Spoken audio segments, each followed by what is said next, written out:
Good morning students. Class 7 बाल महाभारत कथा chapter number 26 शांति दूत श्री कृष्ण पेज नंबर 65 से स्टार्ट करेंगे। शांति की बातचीत करने के उद्देश्य श्री कृष्ण हस्तिनापुर गए।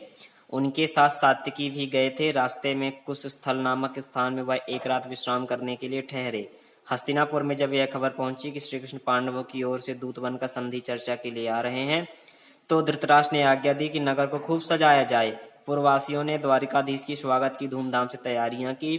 दुशासन का भवन दुर्योधन के भवन से अधिक ऊंचा और सुंदर था, इसलिए धृतराष्ट्र ने आज्ञा दी कि उसी भवन में श्री कृष्ण को ठहराने का प्रबंध किया जाए।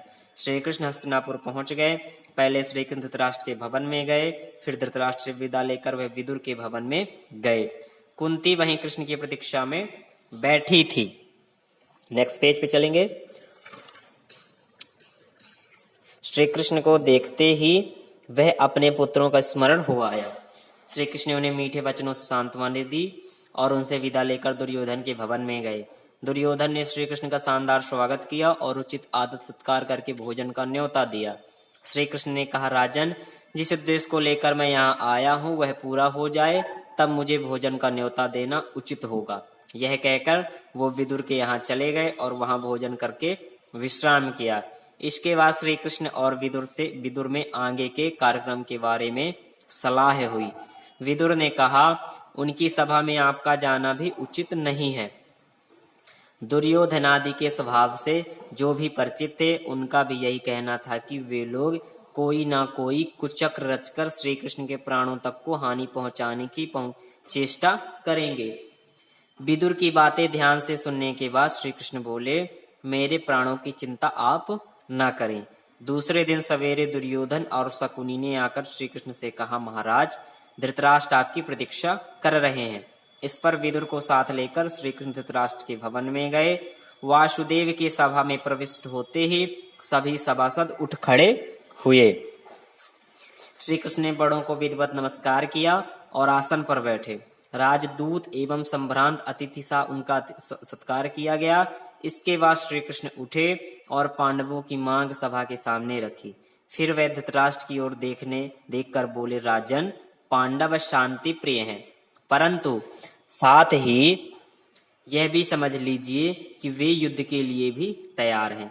पांडवों आपको पिता स्वरूप मानते हैं, ऐसा उपाय करें जिससे आप भाग्यशाली बने। यह सुनकर धृतराष्ट्र ने कहा, सभासद हो, मैं भी वही चाहता हूं जो श्री कृष्ण को प्रिय है। इस पर श्री कृष्ण दुर्योधन से बोले, मैं इतना ही कहना चाहता हूं कि पांडवों को आधा राज्य लौटा दो और उनके साथ संधि कर लो।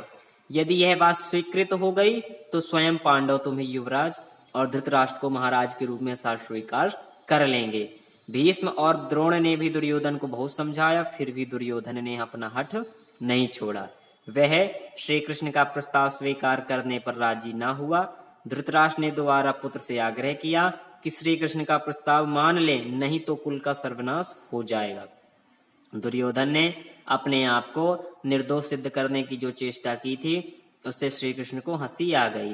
तभी श्री कृष्ण ने दुर्योधन को उन सब अत्याचारों का विस्तार से स्मरण दिलाया जो उसने पांडवों पर किए थे। भीष्म, द्रोण आदि प्रमुख वृद्धों ने भी श्री कृष्ण के इस वक्तव्य का समर्थन किया।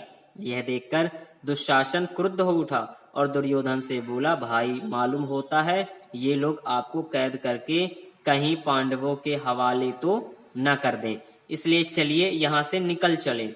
इस पर दुर्योधन उठा और अपने भाइयों के साथ सभा से बाहर चला गया।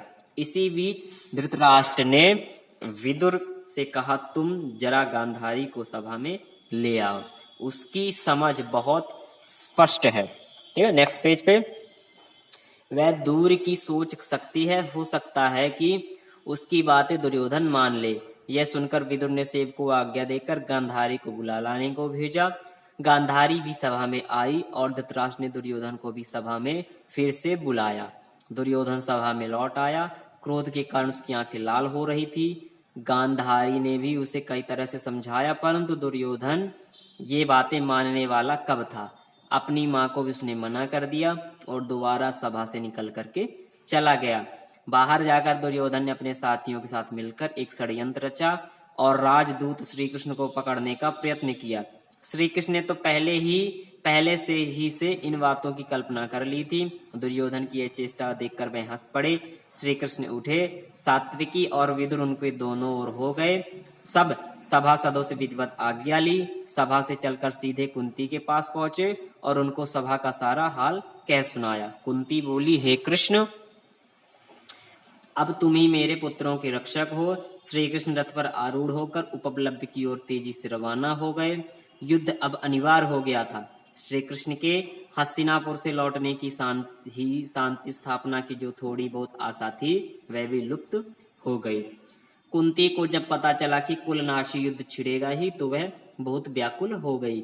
चिंता के कारण आकुल हो रही कुंती अपने पुत्रों की रक्षा का विचार करती हुई गंगा के किनारे पहुंची, जहां कर्ण रोज संध्या वंदन किया करता था।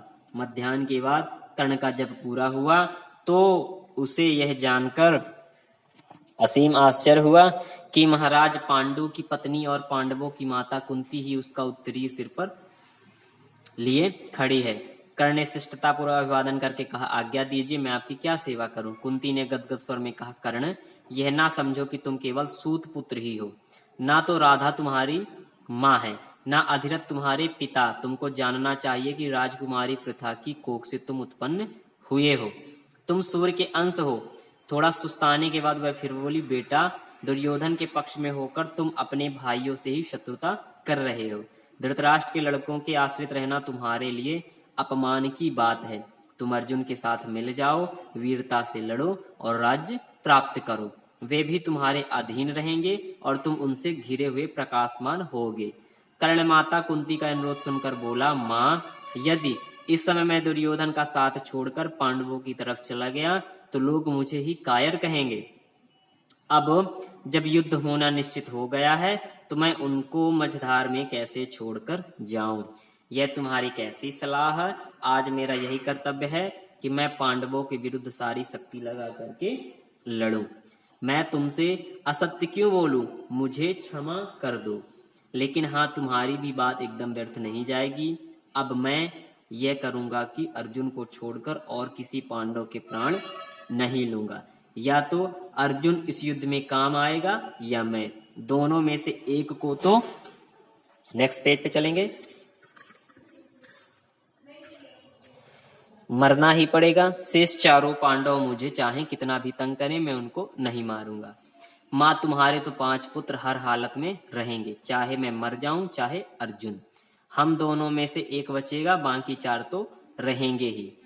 तुम चिंता ना करो। अपने बड़े पुत्र की ये सारी बातें सुनकर माता कुंती का मन बहुत विचलित हुआ, परंतु उन्होंने उसे अपने गले से लगा लिया और बोली, तुम्हारा कल्याण हो। कर्ण को इस प्रकार आशीर्वाद देकर कुंती अपने महल में चली आई। Thank you students.